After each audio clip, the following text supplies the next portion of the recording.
This is not even dishonesty at this point, for the record. No. You don't understand. This is Israeli censorship. This is Israeli censorship. He can't say they're striking military targets because the Israeli military does not want the rest of the world to know that the Iranian government has successfully struck military targets.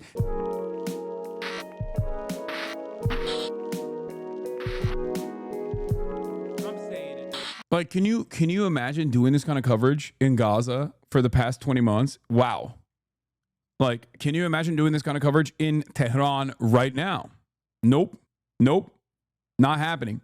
Because remember, in spite of the tit for tat, back and forth retaliatory attacks that are taking place that Israel literally started for no reason other than the fact that they're bored, okay?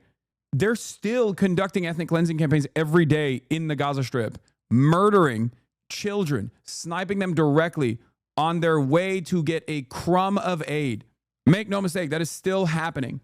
And I want to read a take from Mohammed Shahada that I actually retweeted today. What Iran is allowed to do, according to Israel's own rules of engagement in Gaza. If a single Israeli reservist or Likud member lives in a high-rise building, or if a single pistol is nearby, knock down the whole thing. If an Israeli reservist is being treated at a hospital, bomb the shit out of it. Since Netanyahu is hiding in an unknown bunker under a densely populated city, drop a bomb every 5 meters indiscriminately until you hit the target. Even if you miss, it's okay. It's the intention that counts. Israel tried to assassinate Ezzaldin al-Haddad 12 times. Each resulted in a massacre. He's still alive. Israelis huddling a shelter. Surely one or two of them must be IDF linked, which they are. There are IDF soldiers in those shelters, of course. So level those places at random. Claim you're aiming at any reservist whose name shows up among the victims. It's an inevitability that you killed 100 people in one strike, that at least one of them would be a rank and file member of something. Issue an evacuation order to 80% of Israel, then bomb at will. Anyone who complains, yelled at them. We told Israelis to move south. Bomb journalists. They're propaganda operatives. Serious Israeli pretext. They have done this, by the way. Bomb humanitarian workers and doctors to starve the population and collapse their health system. Then claim they got in the way or were being used as human shields, or that they were Likud members themselves. Every time you kill a lot of civilians, keep repeating, they voted for a convicted terrorist. Itamar Ben-Gvir. He is a convicted terrorist, by the way. Therefore, they are all guilty. Keep saying there was a ceasefire on June 12th, and all of this can end now if Israel surrenders and releases the hostages. Bomb power plants, seaports, airports, water stations, sewage plants, and claim they all benefited the IDF, since soldiers are humans who use electricity and water. It works for Israel every time. Shoot anyone with a white flag, shoot hundreds of kids in the skull, and call doctors documenting this Likud. Use only bombs that splinter into 10,000 pieces and kill people in a radius of 500 meters at random. Those are literally Israel's rules of engagement in Gaza, and this is barely scratching the surface. I can go all day. P.S. for all the idiots and ding-dongs, this post is sarcastic. I don't approve of violence against civilians under any circumstances. If this post triggered you, blame your darling Israel, not me. These are their rules. Like, think about it. Think about how insane it has been since, for the first time ever, there is some semblance of, like, maybe not parity, but Israel is experiencing some retaliation, minor retaliation, as opposed to never experiencing any retaliation for its incredibly violent actions in the Gaza Strip, or its incredibly violent actions in Central Committee. Thank you for the raid. Hope you had a good stream, brother. Israel never has experienced this level of response from any of the parties in the region that it destroys. Okay? So now that there is like some kind of response, even though the response is super managed, even though the response is super, super restrained in comparison to what Israel has been doing, even in Iran, like, imagine if the media covered Iranian actions in the same ways that they cover Israeli actions, as opposed to the humanization of the victims that are, Israeli civilian society, right? Like, think about this. These bombing campaigns, given Israel's tremendous wealth and also opportunity to build shelters and whatnot, and paired up with the fact that Iran has also been restrained in terms of its targeting, like, they look at, bombed out homes and go, this is so devastating, when in fact, in normal circumstances, when we're talking about Iran, when we're talking about southern Lebanon, when we're talking about Gaza, there are people in those fucking areas that they are massacring children, overwhelmingly women and children, civilians. And yes, this isn't wrong. Yes, losing your home is devastating. Okay? Losing your home is devastating. This is something that we've talked about quite a bit. Losing your home is terrifying. It's devastating. Lose your home to a fucking bomb is incredibly scary, is incredibly traumatic.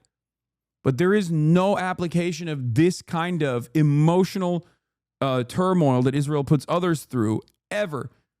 And this is before we even talk about the actual murders that Israel engages in with regular fucking frequency. It is alarming. By the way, the more that these bombing campaigns from the Iranian side see success, the more censorious Israel will get. For those of you who don't know, Israel has a deep military censor, okay? Even when there is no conflict, which there's never no conflict, obviously. Israel's an apartheid state. There's always conflict and there's always violence to maintain that said apartheid state. But like, understand that there is a military censor that is constantly operating, right? And what that implies is like, whenever you see any images coming out of Israel, that means that the Israeli occupying force has okayed this footage, with the exception of like phone camera footage that we see every now and then, which the IDF Central Command has demanded that Israeli citizens stop filming. The reason why they don't want Israelis to film this stuff is because, one, they don't want to reveal battery positions. They don't want to reveal, their defensive measures. But more importantly than that, they also don't want what? Hassan Loom, the comments are about 25 seconds late. What? Is there a delay actually? I don't think there is. No, people are responding very quickly. No, there is no. Yeah, there is like a 2-second delay, which is normal. So there's obviously a wait, hold on.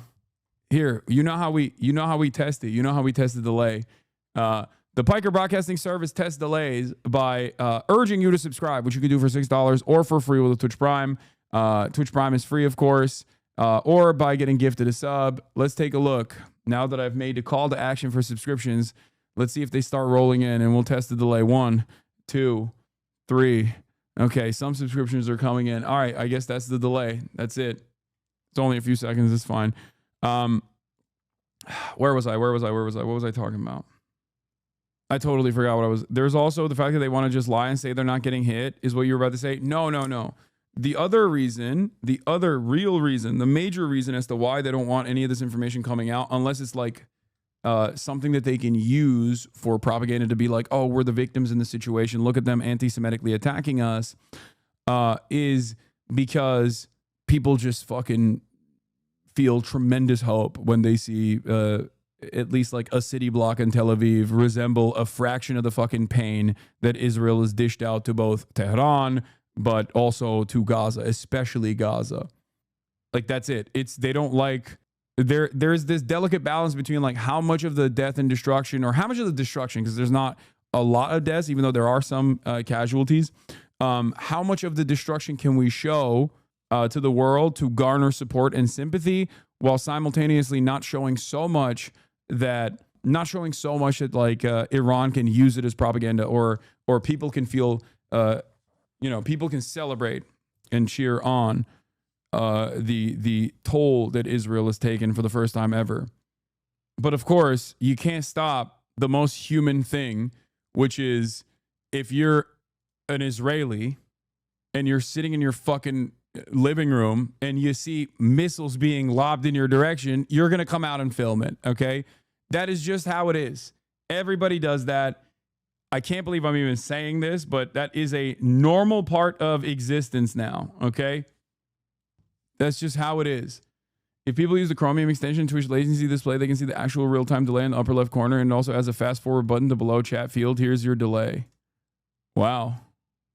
You freaking nerd. CNN reports Israel's Air Force attacked 2 Iranian F-14 fighter jets in Iran. Netanyahu does not rule out targeting Iran's supreme leader. Man, I sure love World War III. I know, we're going to get to that in a second. How much punishment are the Israelis willing to take? I don't know.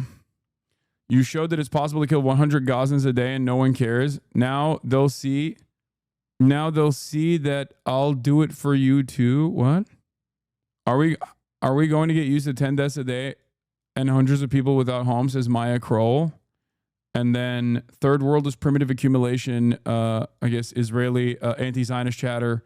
Hasanabi head responds, you showed that it's possible to kill 100 Gazans a day and no one cares. Now they'll see that it'll do it for you too.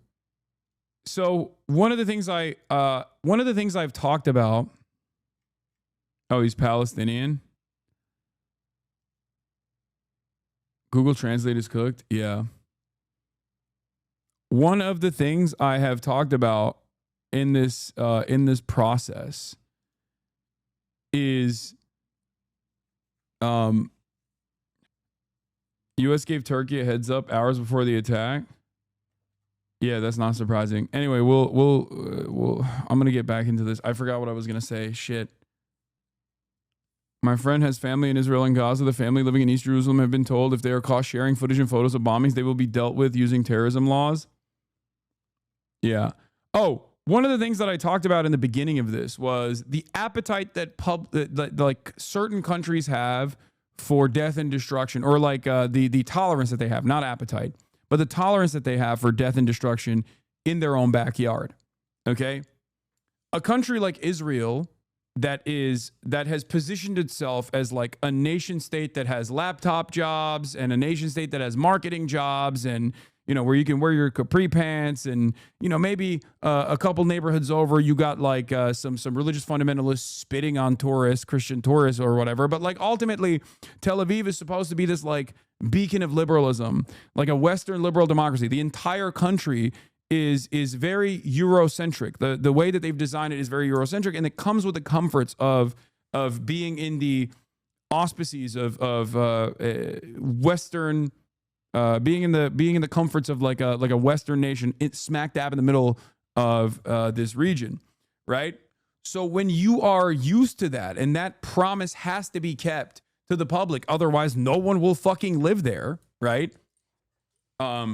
You can't constantly also be at war with all these other countries and constantly do death and destruction everywhere else, because people are inevitably going to try and punish you for it to the best of their ability, try to incur some penalties, like try to give you penalties for doing this, right? And that is the reason why I think Israeli society broadly does not have the same tolerance for having their regular state of orders disrupted. They need to be able to go to the fucking beach. They need to be able to, drink their matcha. Whereas a country like Yemen has tremendous tolerance for death and destruction. Death and destruction is all the people of Yemen have ever known. Death and destruction is all the people of Gaza have ever known. The Palestinians have ever known. They've only known domination. They've only known what it's like to live under the oppressive thumb of an apartheid state. So that Western entitlement actually makes a society somewhat weak to additional, to any kind of military incursion that disrupts their day-to-day existence. And I think this is the reason why the bandwidth that Israel has for any sort of penalties, no matter how minor it is in comparison to what Israel has done everywhere else, I think will play a formative role and will become a national security problem for Israel in general. We shall see. Because the only thing, however, that keeps Israel together, Israeli society together, the glue that sticks all of this project together, is the resentment and hatred for all Arabs and all Muslims in general. Okay? So this is a unique situation where, one, there is unprecedented penalties that they're experiencing that disrupts their, like, we're a Western style liberal society. So that is actually that will breed resentment and anger. But the glue has hardened because now they're finally attacking the big guy, okay? Iran. This is like the number one enemy for Israel and America as well in the region. So that's That's something to consider. You sure don't mean Europe? What do you mean? Wait till the only home motherfuckers flying out as soon as the airports are open? No, Haaretz has reported that they don't want Israelis to be able to leave on rescue flights. Haaretz reported yesterday that the Israeli government does not want Israelis to leave Israel because if given the opportunity, Israelis would of course escape Israel. Why the fuck would they stay there? They're like, oh my God, they're bombing shit. It's no longer bathtub rockets made by fucking 17-year-old Al-Qassam Brigade orphans, okay? That Tamir interceptors can easily pick off. It's now real missiles from a real sovereign state that has the targeting capabilities of an actual full-fledged state. And the only reason why they are deploying those weapons, the only reason why Iran is deploying those weapons is because Israel struck Iran. That's it. But would you not say that Israel as a country as a whole stands on war and constant... oh, shit.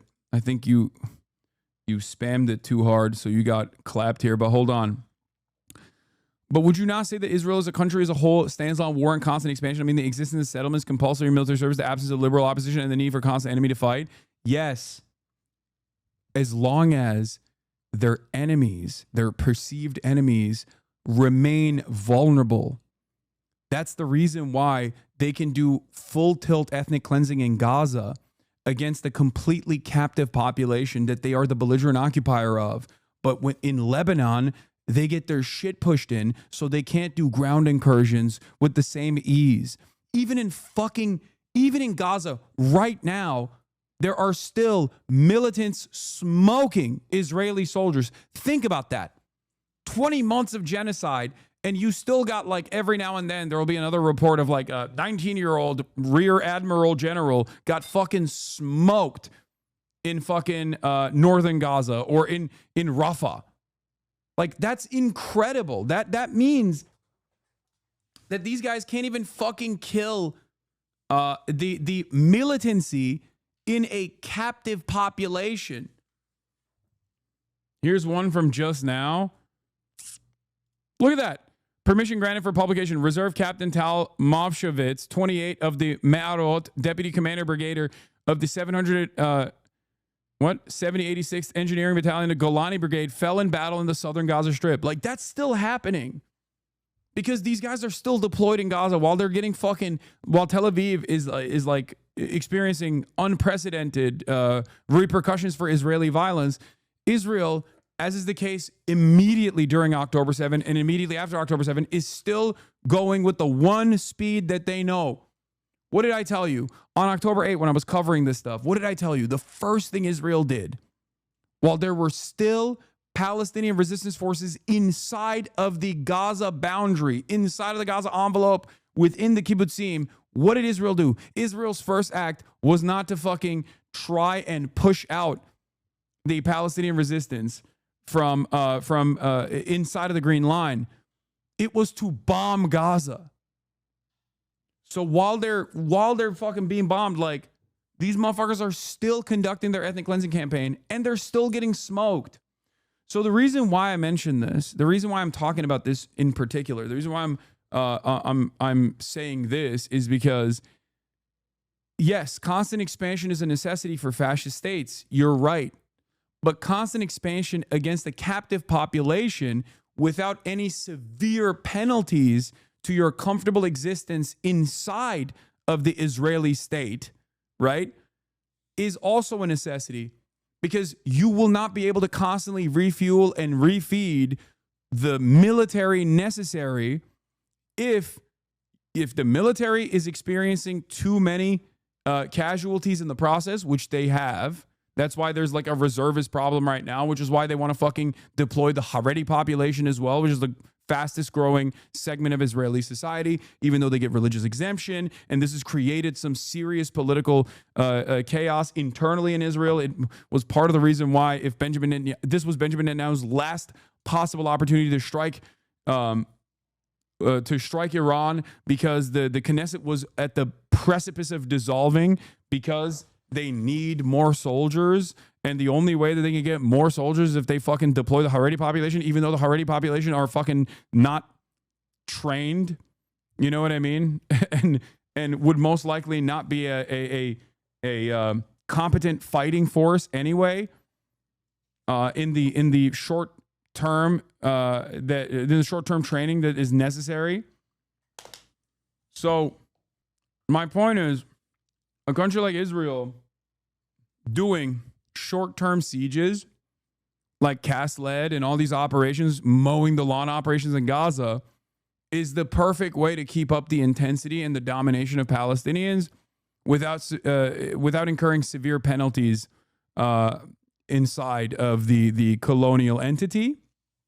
Full tilt ethnic cleansing campaign for 20 months, on the other hand, is not so easy because it requires a tremendous amount of manpower, and reservists don't want to fucking go back after 20 months. There's like they're like, I've had my fill of child murder, and that in and of itself, is a problem. But then pair that up with like actual normal Israeli society no longer being able to get their fucking matchas and go to the beach and shoot their stupid fucking TikToks about how wonderful things are in Tel Aviv. Without that promise of like a bastion of liberalism, like we're a normal country.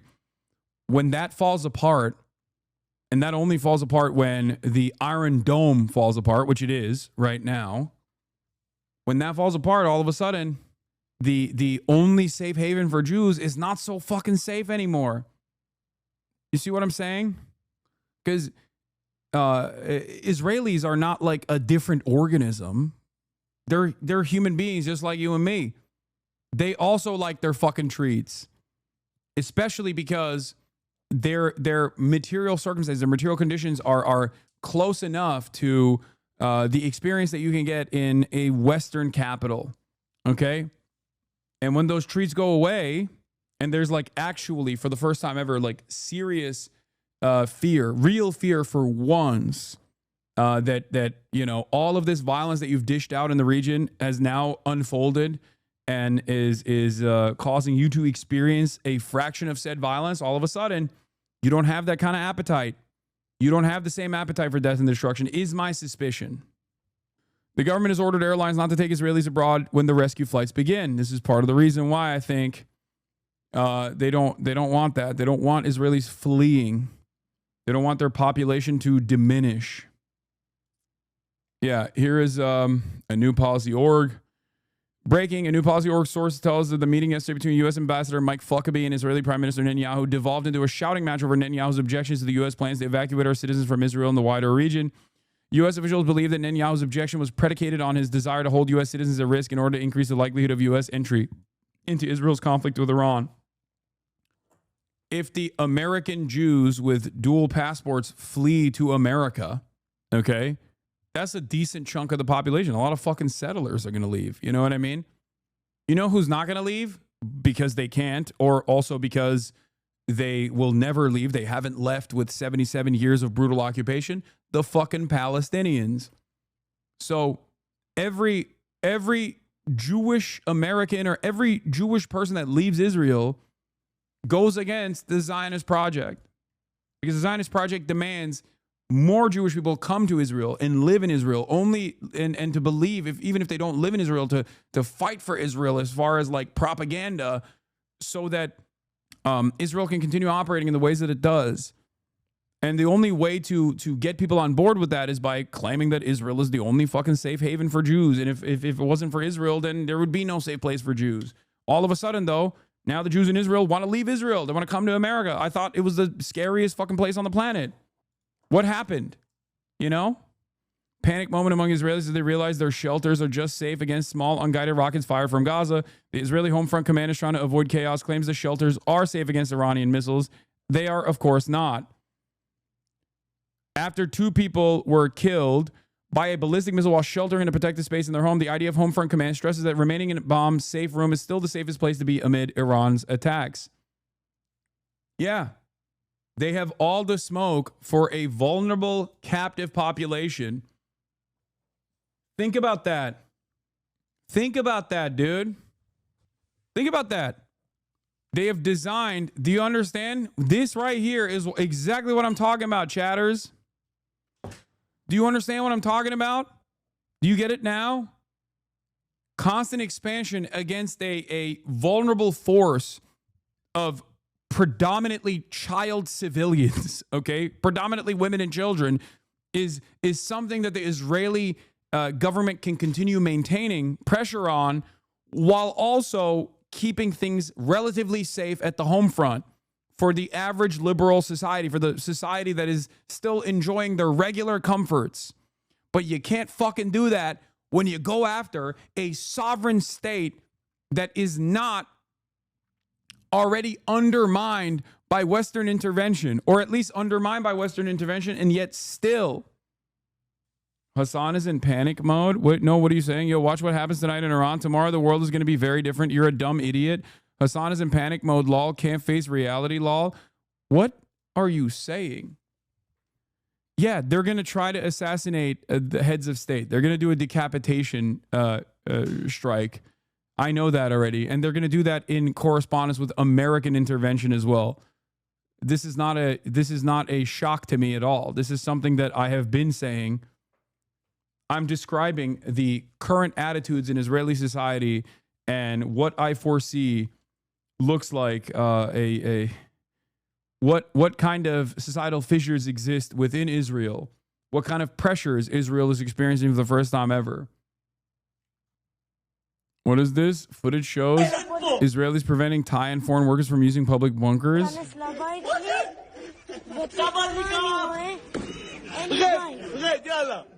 I don't know if they actually did that. I don't know. I don't have, that's not verified. I mean, I wouldn't be surprised, but I don't know. There's not enough verification for me in that. It's debunked. Yeah, there's no verification. The direct missile impact breached the bomb safe room, which are designed to sustain shockwaves as such missiles, as well as shrapnel. 2 people in the safe room were killed. However, those in shelters on the floors above and below were unharmed, the Home Front Command says. The 2 other fatalities in Petah Tikva were outside of protective spaces when the missile struck. 1 person was on the floor where the missile hit, but not in their safe room, and the other was in a neighboring building hit by the shockwave, according to Home Front Command. Home Front Command says bomb-safe rooms are the safest place to be amid ballistic missile attacks, especially in the new buildings. The reinforced rooms have saved countless lives in the missile barrages from Iran thus far. Yeah, no, I know the Israeli government confirmed that Israelis cannot leave. I know. Now, new concerns that the United States could be dragged further into the conflict. 2 U.S. officials telling ABC News President Trump earlier rejecting an Israeli plan to kill Iran's supreme leader. The president hopeful for peace, but saying this conflict may be necessary. Well, I hope there's going to be a deal. I think it's time for a deal, and we'll see what happens. But sometimes they have to fight it out. From Tehran. Dude, by the way, how American is this? That like our vision backed up by a fascist state in the region is causing civilizational collapse, and we are so far removed from the actual impact that we're just like, yeah, maybe they'll do a deal. Who knows? I don't know. Maybe. Get back to the table, I say. A week after, he literally was like, yeah, we totally fucked them over. The deal was fake. We wanted Israel to strike. We knew it. I knew it. You know? It's just like this right here has always been America's position. We get to do things in this incredibly selfish manner, and that's how we have operated always. Like, with the exception of Pearl Harbor and 9/11, okay, there are very few instances where the American home front has ever experienced a fraction of the pain of being involved in military conquest, justifiable or unjustifiable, many of which is unjustifiable, but some is justifiable, like World War II.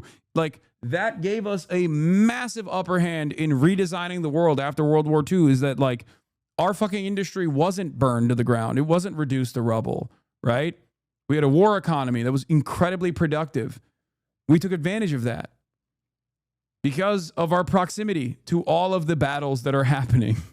Israel now revealing that 10 to 15% of Iranian attacks are getting through air defenses, as the residents here can testify. Robin? They certainly can, Ian. Thank you. So we go to a Fox News alert. Israel says it has eliminated 4 senior intel officials, including the IRGC's head of intelligence. This is the Quds Force headquarters, we believe. When the missile arrived, we were in the staircase in the building. And the shock was like so huge. I never saw even a piece of a rocket. And to see an explosion right in front of my face and my brother's face, crazy. I do wonder, will there ever be a moment where like someone who has experienced these bombs and like these kinds of like rocket attacks will turn around and be like, this is what we've been doing in Gaza? Like, this is pretty fucked up.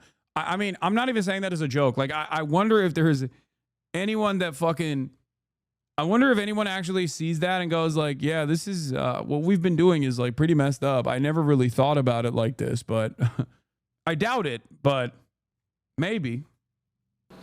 The Iranians continue to launch waves and waves of ballistic missiles into this country. Overnight, we understand there were 65 missiles, and they were targeting a variety of locations. We could hear the explosions in Tel Aviv as some were intercepted overhead by Israel's advanced missile defense systems.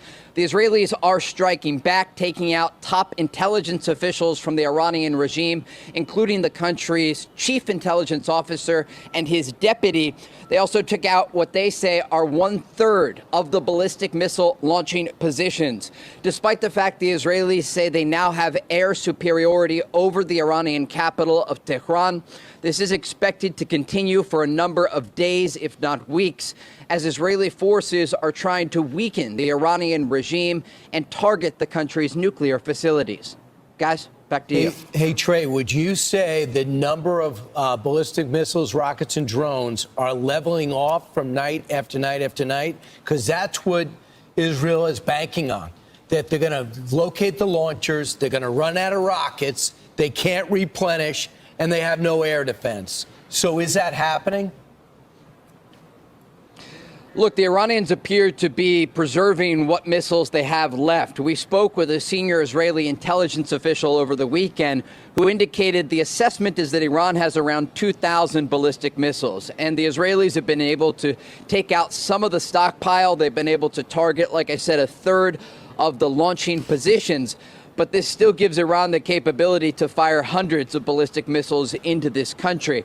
And that is why Israel is still in a state of emergency. The airport is closed, and they are bracing for challenging days ahead.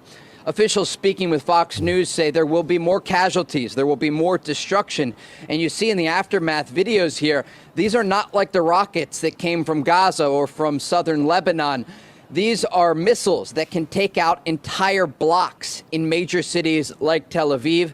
And from what we saw last night, and I was being very careful as we arrived on the scene less than an hour after the explosion, of describing where it was. But now we can report because U.S. Ambassador to Israel, Mike Huckabee, came out publicly and said there was minor damage to the U.S. Embassy branch here in Tel Aviv. This is a Yeah, this, by the way, this was the reason why they couldn't report on it because there was some minor damage to the American embassy, which is like technically U.S. soil. So that is the reason. I thought it would be because like I don't know, like a high profile person could have been potentially assassinated or something like that. Wasn't the reason. Could it be a false flag strikes to the U.S. embassy? No. I don't think chatters. No, no. I'm fairly certain that it was they're saying it was limited.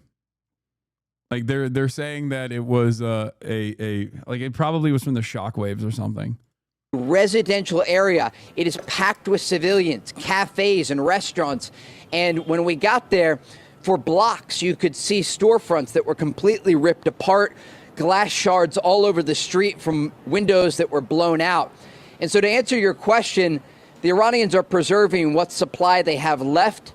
They certainly are in a position where eventually they will run out of ballistic missiles, but Israel is certainly not out of the woods yet, and we can expect more Israeli strikes throughout the day as they try to mitigate that risk of ballistic missile fire. Like, look, there are some people who want vengeance. Okay, there are a lot of people cheering on what's going on because of their appetite for finally seeing like a little bit of repercussion, like Israeli society broadly experiencing a little bit of the pain that they have caused to the Palestinians, to the Lebanese people, to people in fucking Syria, all around, right? My assessment on this as a public figure, who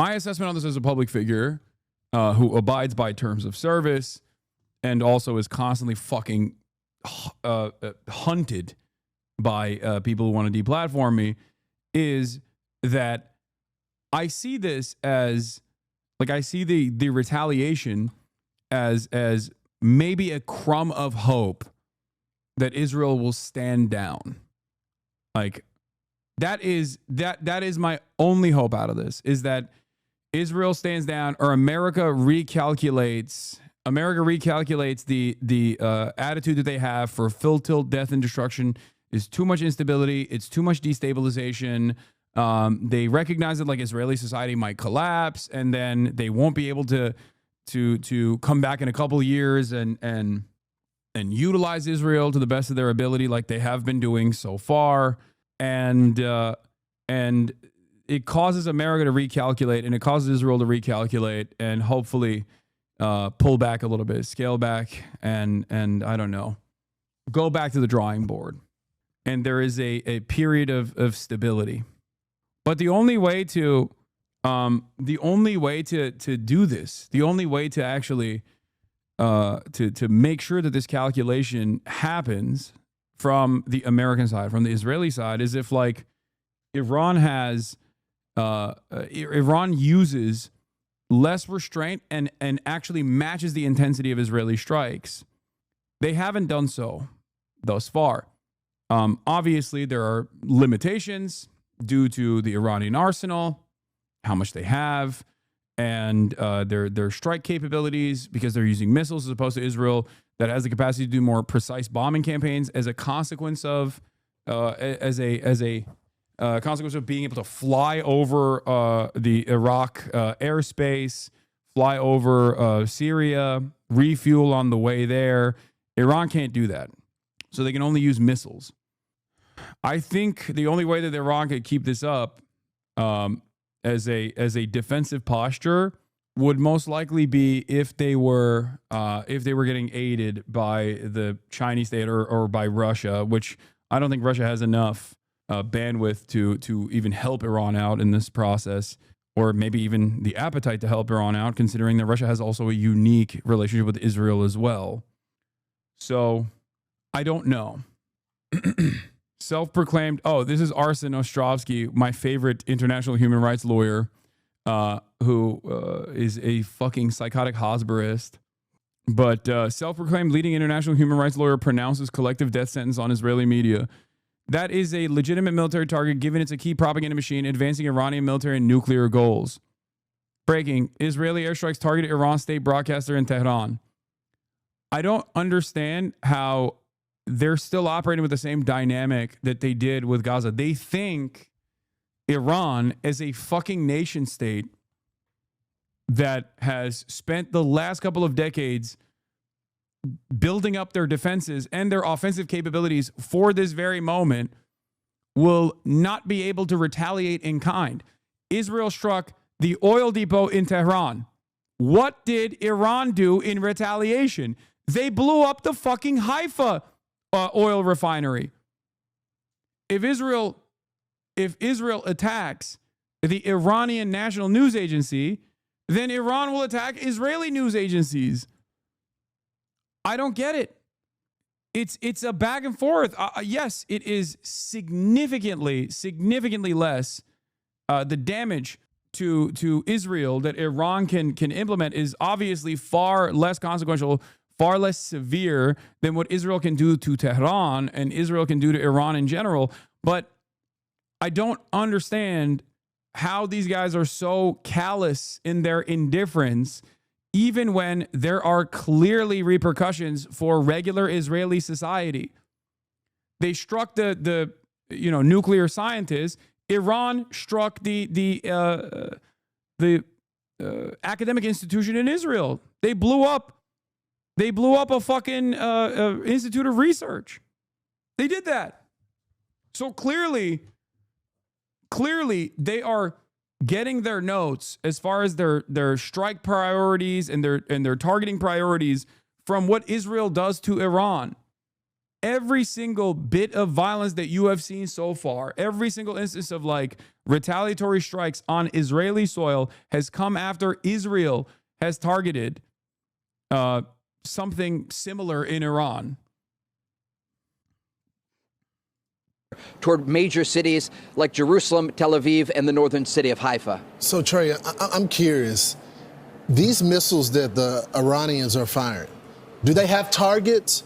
Or are they just shooting them out there? So the reason why I ask this is because, number one, they're hitting civilians. And number two... I think Trey will be somewhat honest here, but I don't expect any honesty from Fox News in general. Let's see. When it comes to that embassy area that belongs to the United States, essentially, would they have known that's where that missile was going to hit? Yes, they have precision-guided munitions, and they know broadly where they are firing these. And without getting into too many details about some of the targets that were hit, I can broadly tell you he can't say unless the Israeli government openly admits that almost all of the targets are military installations, which, by the way, the Israeli government has admitted. 90% of the strike targets have been military installations, according to the Israeli government's own admission. But because of this is not even dishonesty at this point, for the record. No. You don't understand. This is Israeli censorship. Okay?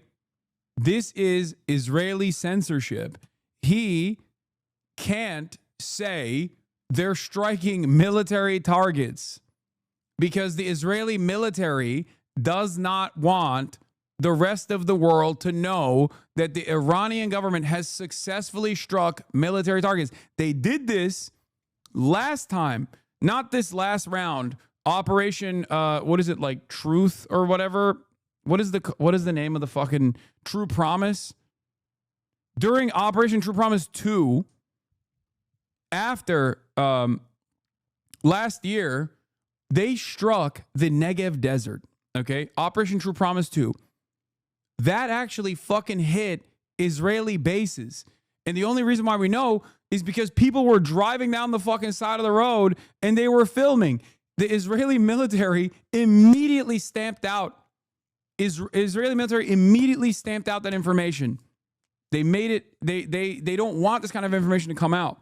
But they did. They successfully struck air bases in the Negev Desert. That's the reason why Trey can't say exactly what the Iranian strike targets look like. That's why he's saying, well, what I can tell you is, like, look. Yes, they have precision-guided munitions, and they know broadly where they are firing these. And without getting into too many details about some of the targets that were hit, I can broadly tell you that the Iranians are going after military and civilian targets. Now, with that... Yeah. Israel has complete air dominance over Iran, and Iran is running out of TELs. I think that's hopium. You are missing a huge point in this conflict, my brother. The regime is utterly incompetent. They're fucking idiots. They have all been chosen by loyalty instead of skills. They can win the mind game so easily, telling Israel was using human shield. They even refuse to show the civilian death toll on national TV. What are you talking about? Are you talking about Iran? Said the Israeli... He's not wrong about one of the actual issues with the Iranian regime, though. Like, that is the nepotism and like loyalty transcending the competence narratives is not simply a narrative, but it's also the reality. It's a major flaw within the Islamic Republic, for sure. That's not even a joke. That's not a meme. I think that is a real problem. I think that Iran lucked out with someone like Hassan Nasrallah who, and this is not my assessment, this is Benjamin Netanyahu's own personal admission, was infinitely smarter than anyone that the IRGC could have ever put up as a incredibly important faction of the resistance against Israel. Oh, I'm effing a little bit. Classic, mini F baby, mini F time. Calm down, everybody. It's okay. We're still here. Let's continue. It fixed itself. Israelis are striking in a much more precise manner when they hit Iran. They go after military leadership. Certainly civilians have been killed in Iran, but the focus of Israeli strikes, it's IRGC targets and its nuclear program-linked targets, along with the country's ballistic missile program. When the Iranians fire these barrages of missiles, they're often hitting densely populated areas. And as we saw earlier in the day yesterday, at a different location that had been hit, the entire half of an apartment building collapsed after one of these missiles struck an area and killed 2 children, along with 2 adults, and many other people were injured. And just to give you a sense of the scene, because we often talk about the missiles and we talk about the ability to intercept them and how many are being fired by Iran, but the people that are paying the price, it's Israeli civilians. And when we arrived at that scene earlier, Like, this is the propaganda side of this is when he says, oh, sure, Israel has struck civilians too, but they're very precise targeted campaigns against the military. That's bullshit. That's fucking bullshit. Israel has been literally massacring civilians, so much so that it actually goes against their overall ambitions of regime change. Because if the ultimate goal here is to create instability and chaos in Iran and take advantage of the factional and sectarian tensions that exist in Iranian society against the fucking Islamic Republic, then they shouldn't be killing so many civilians. But because they've been fucking killing civilians, it goes against their overarching ambition of creating instability in Iran. All they have done is galvanize different sects of Iranian society that normally despises the Iranian regime to actually come to terms with an atomic weapons program. Their bloodlust is getting in the way of them conducting a more sophisticated military campaign that could work to cause chaos and create instability inside of Iran. So they don't actually have a desire for regime change, at least not like that. It's just what you tell the press in the world. No, they're not even saying that their final ambition is to enact a regime change. Their ambition is to enact regime change. Certainly, that's the ultimate goal here. Their ultimate goal is to take advantage of the existing economic strangulation of Iran and the existing tensions that are ever present in Iranian society, to completely collapse the Iranian state, to turn it into a failed state, and then put forth an American puppet, an American Israel-backed puppet in charge. Because their goal here isn't just about Iran. Their goal is, and it's certainly not about the fucking nukes. Their goal here is, their goal here is to destabilize Iran and then pack it up and bring it into the banner of either American and Israeli control, or at least leave it as a complete fail state that, like, it can't do anything. It can't be a valuable and reliable ally to Chinese interests, because the goal is to focus on China, like make it look like either Syria or make it look like Libya. Is it purely Islamophobia, international relations? No, of course it's not purely Islamophobia. Islamophobia is the seasoning that you add. Yeah, Ryan Grimm talking about potentially China arming Iran is something that I have been paying close attention to as well. Felix says, do you know how badly I wish China was even 8% likely to do this? Man, I miss the USSR and I wasn't even around for it. And I think this is wish casting. That's what I think this is.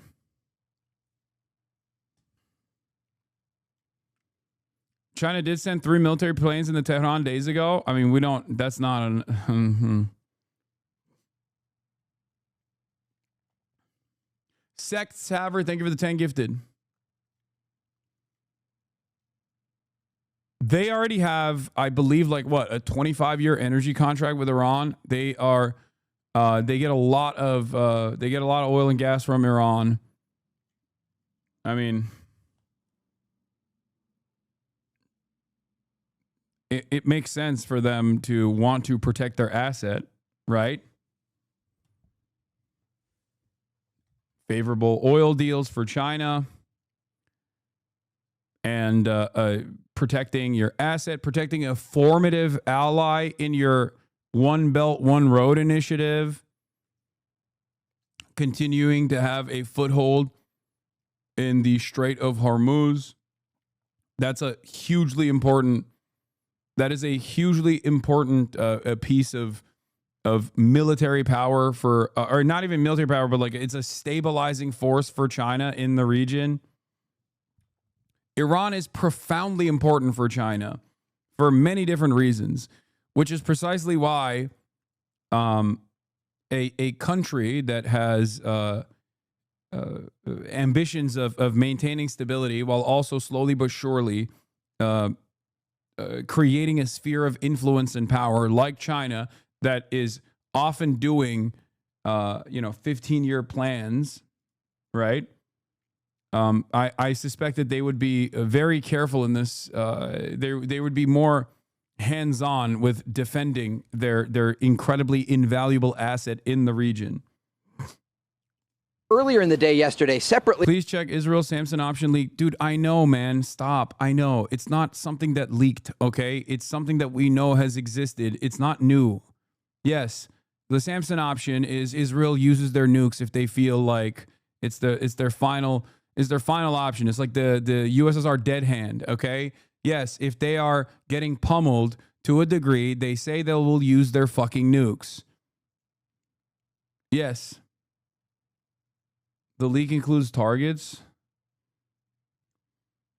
U.S. changed Nimitz South China Sea tour and is going to the Middle East now. Okay. This press statement from China condemning Israel's attack on Iran is worth understanding in its full context as it uses unusually forceful language. China explicitly condemns Israel's violation of Iran's sovereignty, security, and territorial integrity, and firmly opposes the reckless attacks targeting Iranian officials and causing civilian casualties. China supports Iran in safeguarding its national sovereignty, defending its legitimate rights and interests, and ensuring the safety of its people, they say. Just like the U.S. sees arming Ukraine as a means to drain Russian resources, China sees the same opportunity to drain the U.S. by supporting Iran. Iran is a major trading partner with China. So is Israel, particularly when it comes to cheap oil sent to Chinese refineries. More important than its trade relationship with Israel, of course, even though Israel does give American tech to China sometimes. Oopsie. That is a hugely important for Chinese national security. That's right. Israel sometimes gives American technology that China is not supposed to have directly to China. Make no mistake. Pakistan recently fended off the attack from India using Chinese weapons, which in many cases outperform Western weapons. So in other words, Israel is stupid to get into a war of attrition with Iran, which is 10 times bigger and backed by a rising power. But whatever, nobody in Israel listens to me anyway. The China statement is in the reply. I don't think China is going to arm Iran. That would be uncharacteristic of China. And I think that it would go against China's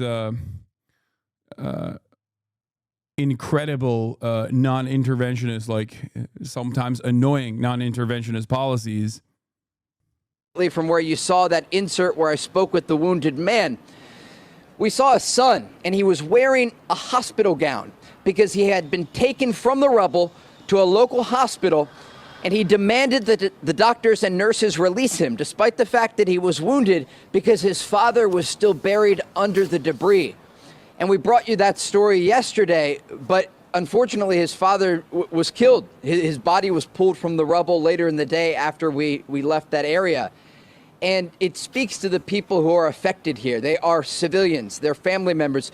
No Israeli soldiers have been killed in the Iranian response. A few have been lightly wounded, but largely we're talking about civilians. According to the Israelis, 24 of them have been killed since Friday night when the Israelis launched this campaign targeting the Iranian regime.